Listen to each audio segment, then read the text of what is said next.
કરું તો શૈલેષભાઈ સાહેબ છે, એમનું નવરંગપુરા એરિયામાં સ્વર્ણિમ એજ્યુકેશન એકેડમી છે. મેં ફક્ત ઇંગ્લિશ સ્પીકિંગ માટે મેં મારા પોતા માટે તપાસ કરેલી, પોતાના માટે હું એમને જઈને મળ્યો હતો.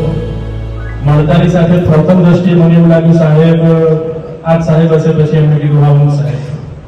એ પછી સાહેબની સ્કિલ, સાહેબનું એક્સપિરિયન્સ, સાહેબનો ઇંગ્લિશ પ્રત્યેનો પ્રભાવ એ જોયા પછી મને એવું થયું કે આપણે અમદાવાદ બારને પણ આનો એક લાભ આપવો જોઈએ. એટલે સાહેબને અમદાવાદ બાર એસોસિએશનના નેજા હેઠળ આજે એક સેમિનાર આપણે યોજી રહ્યા છીએ.